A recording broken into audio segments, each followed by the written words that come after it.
Guys, Justin Ryder here. Welcome to Sales Life with my buddy Sean Ward, bringing us into a California Saturday, which is kind of exciting for me. Like, I picture you doing yoga, looking down at the seals.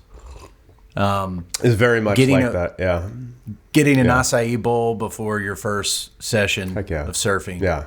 And with like, I'm just in Kentucky doing Kentucky stuff. So if you ever wonder what that's like, we can sounds talk. like allergies and bourbon. Yes. Yeah, bourbon in your mug. I'm bush hogging my 0.27 acres today. And allergies are going to be an issue. So, yeah. Man, I'm excited for this. You ever been on a pilot of something? No. You ever done a pilot? Wait, were you a child you're actor? excited? You're excited for this. What is this? What is this? What are we doing? This is the pilot of Sales Life, our podcast. Okay. I thought we were just hanging out. Like, you said, hey, hop on, let's hang out. Okay. Those are the best podcasts. I actually asked on my Twitter feed today what kind of commercial real estate podcast people liked. And for everyone that was listed, I don't think anyone does what we're going to do, which is improve the sales life by hanging out, building a friendship. It's kind of like, it's like Seinfeld. It's a show about nothing. This is a podcast about nothing. What is this? No, it's not true. I know you've always wanted to be on a podcast with me. That's true. Since you first started reading my LinkedIn post, or vice versa. That's you. So no, you paved the way for me on LinkedIn. You're the grandpa of LinkedIn. Like, you're the first generation fighter that. I know what you're saying there. I was picking up on it. I'm not saying you're old. I'm saying you've like already fought in multiple LinkedIn wars, and now people look up to you that are getting started, I think. But this podcast is not just about social media, but I do think a lot of people look up to your, and it kind of gave birth to this whole idea of your writing improves the sales life. Yeah. Yeah, for sure. Right. LinkedIn, man, I could tell when I started doing it, the big benefit for me, it was like, oh man, I just got much better at writing emails to clients and marketing pieces and just got more concise. Like, the thing with LinkedIn is the beautiful thing is the instant feedback, right? You throw up a post and you're like, all right, I did it. And then a few hours later, it's like, has 2 likes. And you're like, man, that did not connect the way I thought it did. And then you realize like, oh, okay, I have to have a really hooky first line, right? And then, so then you just translate that into everything you're doing. So like our marketing emails, it's like, I have to have a really hooky subject line. The first line is, it's just little stuff like that. So LinkedIn's been good for me for just refining the craft. Do you ever worry about getting too popular? Oh yeah, for sure. Yeah. I mean, I don't know what letters come after Z, but you know how they talk about like grade A and B celebrity? Like whatever's after Z is, I think, the realm we're talking about here. Yeah, my business partners don't even know I do LinkedIn. So is that true? I think they know I do it, but they don't go on. Okay. Yeah, I have to convince them it's not a waste of time. You went fuzzy there for a second. I think you lost priority on your. I know you have priority on your home device, but maybe one of your kids also. I'll tell you, man. My sick kids streaming their movies right now are vying for all the bandwidth. So, yeah, it's unfortunate. They're all watching Lord of the Rings on their own device, just streaming. Exactly. Yeah, all the movies at the furthest end of the property. Yeah. So. Why this format? I hope it's a gift to you, even though we might only do it once. But think about how many DMs you get that are like, hey, Sean, I've got this question for you. I've got this thing for you. And I want more beyond this post. And all of a sudden now they've got it. Like someone could listen to this in 5 years and be like, okay, that's what Sean Ward thinks about that. Or that's what Justin Ryder thinks about that. And who knows where we'll be. Who knows? I'll tell you what, the gift to me is hanging out with you, and I mean that sincerely. I feel like we should be close friends. I feel like we are close friends, even though I've never met you. I don't know how old you are. I think I know how many kids you have roughly. Like I know shockingly little about you, but like we're very simpatico, you know? So I'm like, get to hang out with a buddy. Let's keep it that way, okay? Let's just keep it. No, I'm just kidding. Okay. Yeah. Yeah. If we were going to use a picture of us, like on the cover of this pod, there's no picture. It doesn't exist. We've actually never met in person. We should see how long we can keep that going. You know, funny side story. I should lease a building in Southern California, a warehouse. For sure. I can connect you with somebody. Then I would need you. What were you going to say? There you go. I was saying we should keep this going for as long as possible, where we would never really meet each other. And it's like I bought these investment properties in Miami that I manage myself, and I've never been to them. I've never seen them. Are you serious? I swear. I have 6 units, and one of them burnt down. I bought through the escrow process, buying them, renting them, rehabbing them. I've never been there. So okay, so you are investing. You can do that. You're investing some in real estate. It sounds like in Florida. Is that the furthest thing you have away? Do you have anything close to you? Yeah. Limited partnership stuff and one multifamily deal. Yeah, I look at real estate investing. I started doing it probably more seriously like right when COVID started. I rearranged my life. I was on 3 boards of nonprofits, and my life was going in a bunch of different directions. I felt strongly I was supposed to stop all that, and I started listening to Bigger Pockets podcast, and then I started buying real estate. So you read Rich Dad Poor Dad, and then exactly. It's an experiment. I can't tell you right now if it's worth it for me. Jury's still out. We'll see. So you're saying you'd sell just a time, just a time versus return. Really, the hassle factor. I don't know if it's worth the hassle factor for me. Okay, so let's talk about this for a second because I am fascinated by this. How many years before you bought something as a broker? So it would have been 15 years at least, right? So I bought into a couple, I'll say 2 or 3 industrial real estate partnership deals over my first 15 years of being in real estate. And then I started buying my own stuff, 5 years ago. Yeah.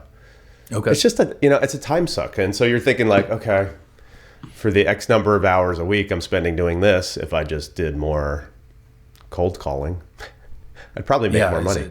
Right. But right. I will say it's like, I've learned a lot. And I think I can appreciate where my clients are coming from way more now, having been through, the ownership seat.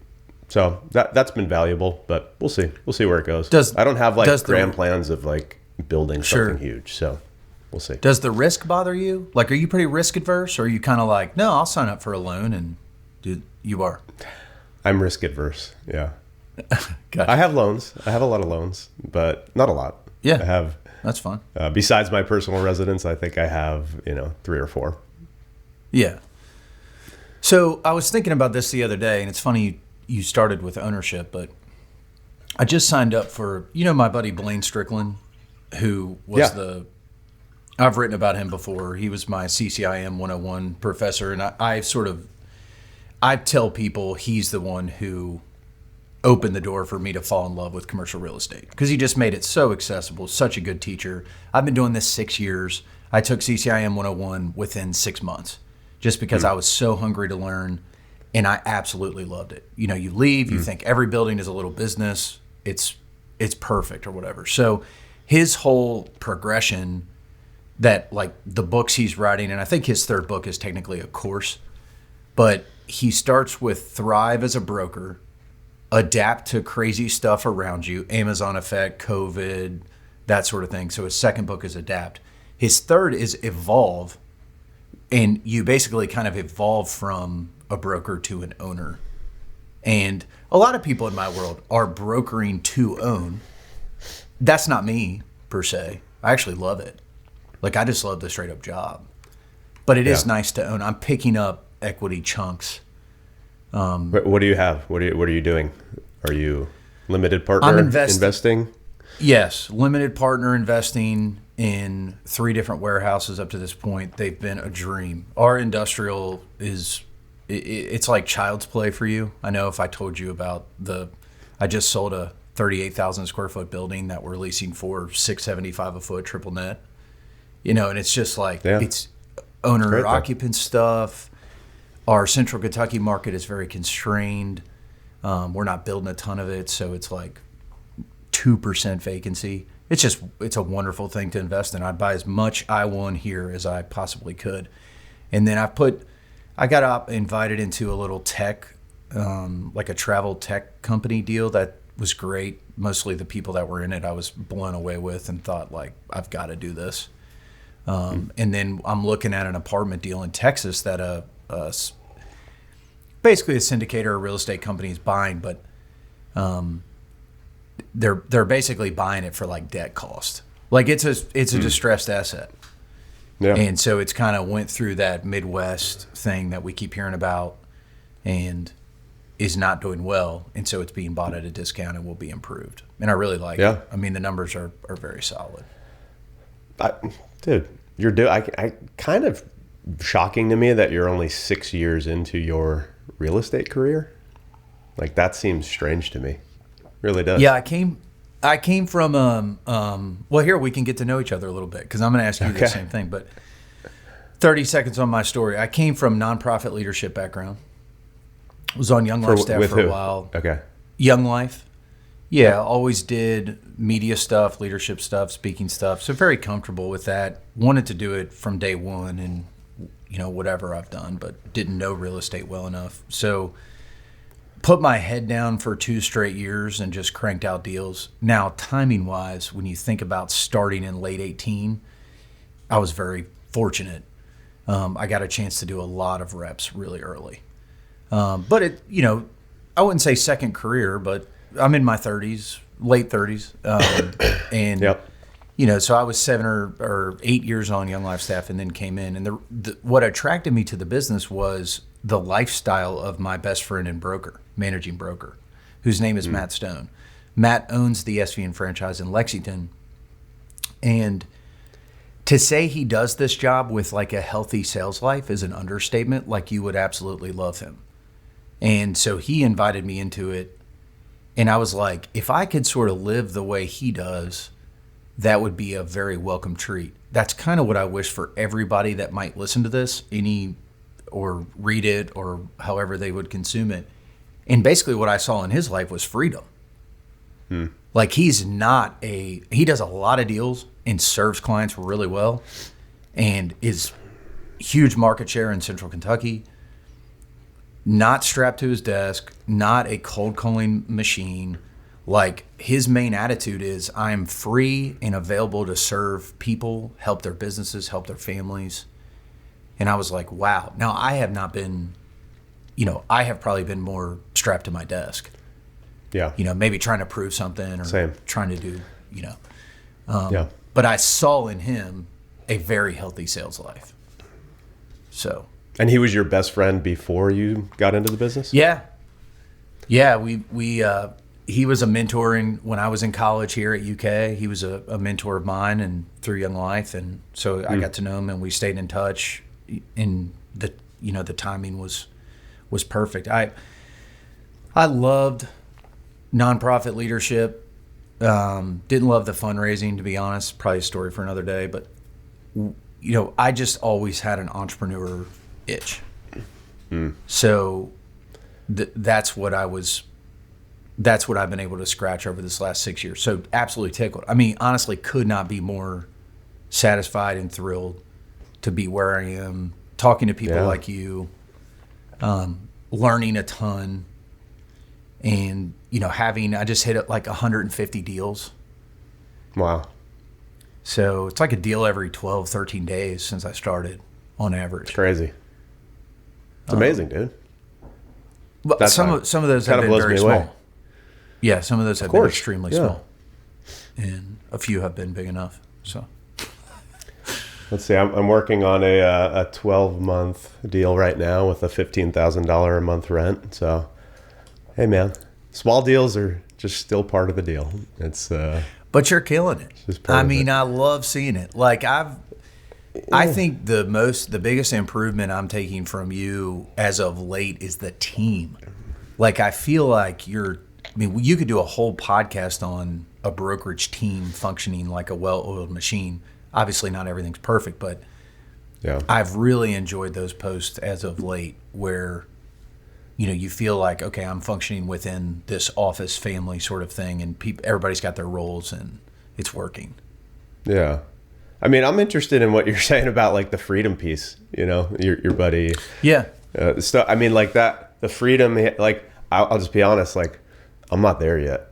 I totally get, like, when I came into brokerage and when I talked to a fair amount of like young folks that are trying to get into brokerage, and you hear time and again, and the two things I thought, you have unlimited income potential and you have total freedom over your calendar. It's like, okay, kind of. I mean, I don't know when I get to that point, right? Because it's just like, I always say, like, I don't have a boss, but I've got 30 or 40 bosses at any point, depending on how many clients I'm working with, right? So, yeah, I think, I've been thinking a lot about it lately. I really think there's two ways to go in the brokerage world. It's like small shop, smaller market, smaller deals, bigger piece of the pie, or big shop, big team, big deals. You're giving up a lot on the split, but it's just, I just see you kind of have to pick a path, right? Though it doesn't make a ton of sense to stay in the middle, in my opinion, but I don't know. Yeah. I'm still figuring it out. Yeah, no, I mean, I'd like to talk about the freedom piece because, again, I think, like, one of the questions I asked myself coming into this that I would do for every episode, and we had started toying around with the idea of, like, do you do this twice a month for 15 minutes? Just banter or whatever. We're already past 15 minutes kind of deal, but but could we, in getting to know each other and growing a friendship, help people improve their sales lives? Because that's things we're passionate about, right? I mean, yeah, that's what we both want. And so one of the things I was thinking about for today that I've had on my mind recently is, do you know how Patrick, I'm going to butcher his name, Leon, there's a guy like the five dysfunctions of a team. Yeah, Yeah. I think Leoncioni's probably close. Lencioni. Lencioni, man. Yeah. But he writes in parables. And I've been thinking about, do I someday write a book about the main crux of like my inner battle in a parable form, knowing that a ton of other people are experiencing that same thing. Mm. And it would be that very question. Like the story would be about someone who's being challenged to not grind and strive like they have to make the next dollar, but approaching it as, what if it's already taken care of and you're just freely walking into people's lives to help them, but you don't have to worry about, and again, there's a spiritual faith component to this too, of like provision and but that's what I would write about. That would be the parable is battling. But you wouldn't believe, I literally wrote down yesterday, reflecting on, I think I'm going through like this major shift in my life. I could put it under this umbrella of this 5-year-long midlife crisis that I've been going through, but it's just like the eye-opening revelation that I think I've approached my entire professional life from the standpoint of being fear-based. Like, oh my God, I got to pick up the phone. I got to make something happen. Like it's just had like this fearful energy. And I'm like, okay, if I feel that going away, and then it's like, sometimes I don't even know how to approach work without like that fearful energy propelling me forward. Like, oh my God, I got to lease this building before my client's pissed off or before we get fired or whatever. So now I'm like, I've been toying with ideas of like, well, I love to create. Like, how can I approach the whole thing as, I want to show up with a creative energy instead of like this fearful energy. And I don't know. Honestly, I really think I've been running on fearful fumes for 20 years. And it's kind of crazy. It's like left me stressed out, and it's, probably made frankly, a pretty shitty mark on the people around me, to be quite honest, my business partners and my family, right? Like, I don't think I've ever been like outright angry or anything towards them, but it's just like that intense energy. My wife always says it. She's like, "Oh, you're intense right now." I'm like, "Yeah, like I'm in the lion's den, right? I'm in the battle. I got to get this thing done, whatever the thing of the day is." But like, I don't really want to live out of that place. I don't think. I feel like I'm kind of done with it. So I don't know. I don't know how to transition that. Well, I mean, it's two sides of the same coin, right? I mean, that energy can be great. It's been really great for me. Like, Paranoia is very productive in this business. And I'm also relatively OCD, like if you go back to me being a kid. And so I like can't stand if there's aspects of a deal not done. And people are always like, "Well, thanks for following up with that detail or whatever." And I'm like, "I'm not doing it for you. Like, I can't sleep. This will haunt me." Yeah. Yeah. Like, it's got to be done, So, yeah, that's really good. But I mean, Matt just told me this week, and I think are you a golfer? Not a good one. Kinda. I love it though. Well, there's such thing as match play, and we were playing with his biggest client and another agent, and he's like, "You're approaching this job as if you're coming into the like 9 holes ish, and you're down 3 or 4. So like you're waking up every day and you're approaching it like you're already down." And he's like, "What I'm telling you is you're up 2 or 3 holes, and you can actually like play freely. That's focus and pray freely." Different mindset. Yeah, it's a different energy you bring. Right. Which I think, I don't know. That's just what I've been wrestling. I think that creative energy is like what will be life-giving to me and the people around me and clients, instead of like the fear of like, "Oh my God, I got to get this done." Yeah. So how do you keep the urgency and intensity, but have a different energy behind it? I think that's what I'm trying to figure out. Yeah, and again, not to beat a dead horse, but it's, to me, what I'm striving for is availability. Because, like, if I look back at this past week, I was not available to what was coming into my life because I was it was just planned. Like, I was running at everything. I knew exactly where I needed to be next and what I wanted to do. And what I think Matt does so well is to not live by interruption, but it just feels like there's more availability there emotionally, spiritually, friendship-wise, like service-wise. Feels a bit lighter. Yeah. And, but I also think, I mean, just from reading what you write too, I also think you feel things really deeply, which is also a very good thing. So if you feel that paranoia of getting this done, that translates into, a lot of people feel that, is what I'm saying. Yeah. So like a lot of people will relate with that. Yeah. So, yeah. But then, we're also dads, right? So you got to think like, what am I trying to model for my kids? Right. Yeah, I have a kid out of my 3 who's a lot like me, right? And it wouldn't take much. Like I could, let's say I wanted him to crank it up at school or something. I could very easily pull the strings of. I mean, frankly, it's manipulation, right? It's like the fearful thing, like, "Hey, buddy, are you sure you're good with what like with the grade you're going to get in this class, like, and how that impacts things down the line?" Like just a question like that would get him to be like, "Maybe I need to do more," right? Like, so yeah. Like I got to be careful about that because I don't necessarily want to imprint on that kid in particular the way I came up doing it. Anyway, we could probably talk for hours about it. So I'm writing this book. I'm going to do this thing. It's a parable. It's a parable of a broker who's battling do I do this like it's not going to happen, or do I accept that it is going to happen and what I need to do is walk in and be available and open to the success? Yeah. It's awesome, man. Love it. We got 25 minutes down. Is that a first episode of Sales Life? Did we just do it?